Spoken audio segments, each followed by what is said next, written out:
June 14th was dubbed No King's Day, and protests took place all across the West. It was supposed to be a global thing, but let's be real, only the West is privileged enough to pretend to be oppressed by a president that was democratically voted in by the people and won the popular vote. I'm Brianna. You can follow my socials down below, like this video, and subscribe to see more content just like this. So the left is protesting ICE, the deportations that are taking place, and Trump's fascism. And by fascism, they mean he is simply upholding a law that states that if you are not a legal citizen of this country, you cannot come here and use our resources. A law, mind you, that has been upheld by every president except the last, including the left's fan favorites Hillary Clinton and Obama. In 2003, Hillary Clinton said, "I am, adamantly against illegal immigrants." In 2005, Obama said, "We simply cannot allow people to pour into the United States undetected, undocumented, unchecked, and circumventing the line of people who are waiting patiently, diligently, and lawfully to become immigrants into this country." Oof, that is rough. Also, pop quiz, who put the cages at the border in 2014? Obama and Biden. They say no kings, but they advocate for increased government power and centralization of resources through socialist-style policies. They say no kings, but they had absolutely no problem with Kamala Harris being given the Democratic nomination without their vote or consent. No kings, but they accept every order from the CDC, the World Health Organization, and all these unelected governing bodies like the World Economic Forum and Council on Foreign Relations. No kings, but they threw us out of establishments for not wearing face diapers and tried to force jab us with an experimental substance for a 99.9% survivable illness. In fact, a majority of them favored house arrest for the unjabbed, and nearly a third of polled Democrats wanted the unjabbed to lose custody of their children. But no kings, right? Most of the protesting has taken place in my homeland of Southern California. They have no problem with Lord Newsom telling them what cars they can and cannot drive, banning motorhomes, banning them from attending church on Sundays, while leaving the strip clubs open, mind you, telling them they can't go to the beach or throw a party or host Thanksgiving dinner or be with their loved ones when they're passing away. Newsom was literally arresting people for walking down the street,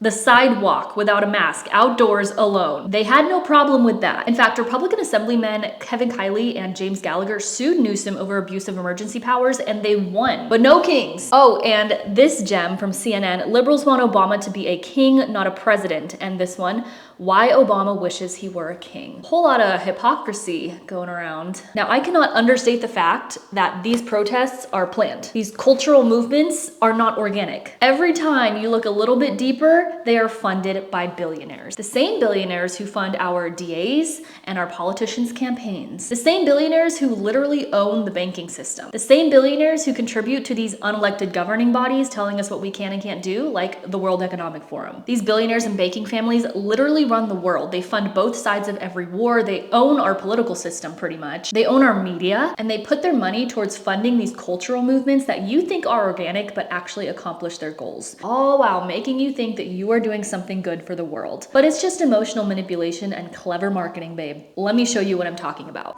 Good old George Soros has been paying students to protest in favor of Gaza and Hamas. This is not the least bit surprising to anyone who's been paying attention, because he also paid for a ton of the BLM riots that happened in 2020. And even before that, all the way back in 2018, he was funding anti-Trump protests. And according to his tax filings, Soros spent $33 million bankrolling Ferguson demonstrators to create an echo chamber and drive national protests. He also acts as Antifa sugar daddy. Here's Beverly Hills Antifa saying, "Antifa demands George Soros pay us the money he owes. They're asking for $15 an hour. Hashtag resist." George Soros, where's our money?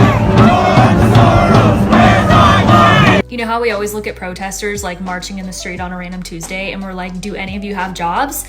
This is their job. I just find it so deliciously ironic that the people who say eat the rich and who hate capitalism and hate white men are getting their marching orders from white billionaires. The anti-capitalists are getting paid to protest in favor of communism and socialism. You just can't make this up. It's too good. One of the groups organizing these No Kings protests was Indivisible.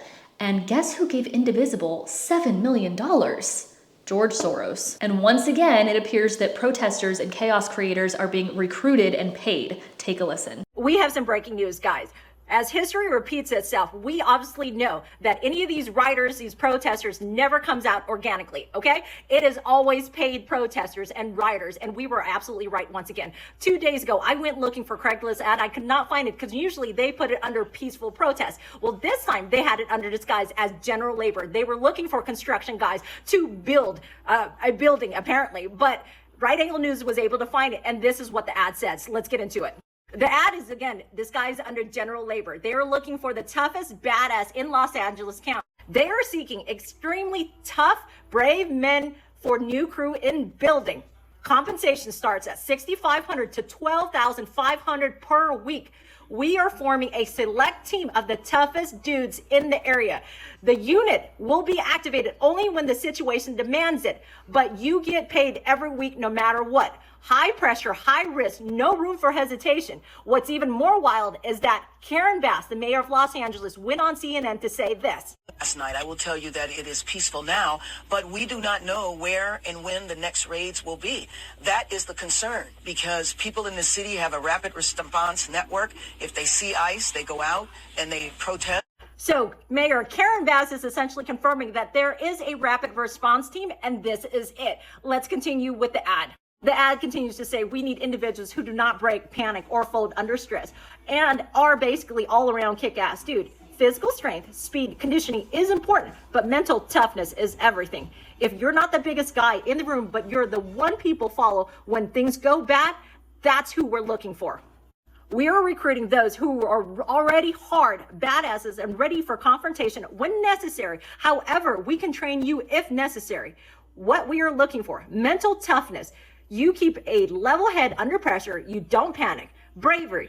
You face danger head on. You don't hesitate. Now, this is just not happening in the state of California. It is actually happening in Texas, too. Here is another ad. So here is the ad that is in Craigslist for city of Austin, Texas. Now, we know that there is another protesting happening in Tampa, Florida. So if you guys should go and find one, post it up, let DOJ know, tag the appropriate people. It also appears that just like with the BLM fiery but mostly peaceful protests, riot supplies are being provided and handed out. There are videos and pictures of a man in a black truck driving around handing out bionic face shields, each of which cost several $100s, and he has hundreds of them. So where did that money come from? Surely not the average American middle-class citizen. Take a listen to this. Oh, was it all a part of the script? Watch what he picks up off the ground.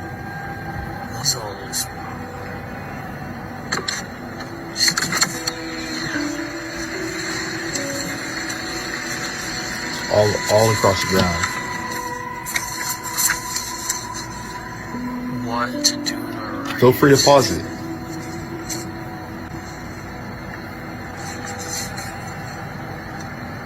What? Feel free to pause. And then on top of that, someone filmed a couple pallets of cinder blocks right in front of the ICE facility gate. And apparently the delivery date on these were a day before the protests kicked off. But I want to know, do you guys think this is all just a coincidence?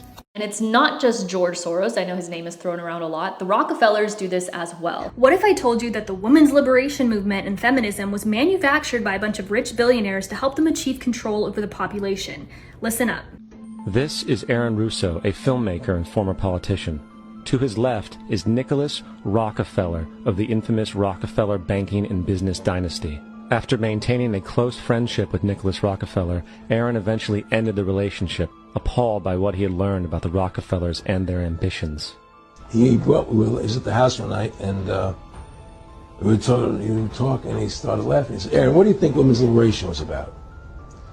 And I said, I had pretty conventional thinking about it at that point. I said, I think it's about women having the right to work, getting equal pay with men, just like they won the right to vote. You know, and he started to laugh. He said, "You're an idiot." And I said, "Why am I an idiot?" He said, let me tell you what that was about. We, the Rockefellers, funded that. We funded women's lib, you know? And we're the ones who got all over the newspapers and television, the Rockefeller Foundation.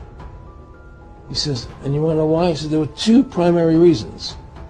And they were, one reason was we couldn't tax half the population. And the second reason was, now we get the kids in school at an early age. We can indoctrinate the kids how to think. It breaks up the family. The kids start looking at the state as the family.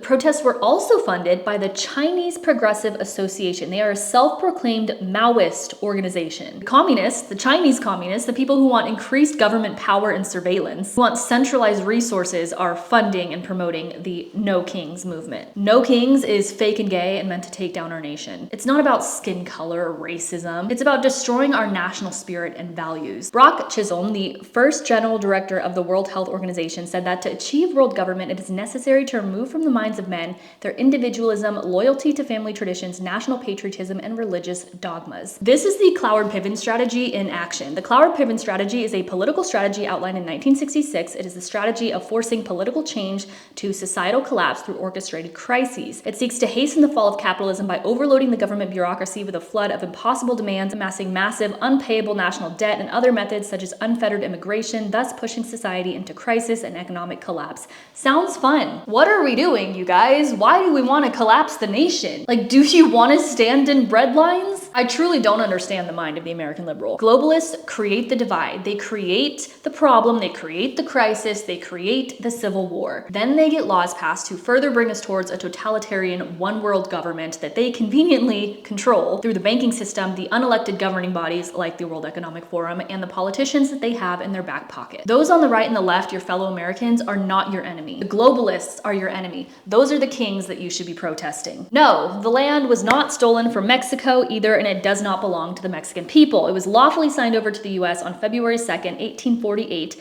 ending the Spanish-American War in exchange for $15 million in the assumption of some debts by the US. We win the war, the treaty is signed. That is how land disputes have been settled since the beginning of time. And actually, it was stated in the treaty that the Mexicans living in these new US territories when the treaty was signed could either stay and become US citizens, or they could choose to go back to Mexico and be Mexican citizens if they wanted. It's literally never been about racism or skin color. Mexicans have been welcomed into this nation since the beginning. It just has to be done legally. There is a line and you have to get into it. Nothing's changed. Closed borders are for the safety of everyone, every skin color, every race, every American, whether you immigrated here or you were born here. Because it's not just a bunch of happy families looking for a better life coming through the southern border. Terrorist cells have walked right into our country, which is very uncomfortable to think about in light of the recent escalations in the Middle East and the US trying to get involved in another war that we most definitely have no business getting involved in. But that's another video for another time. More than 8 million illegal migrants entered our nation during the Biden administration. It is estimated that 18.6 million illegal migrants live in the US currently. Our country only has so many resources. And it's funny, the people who are always whining about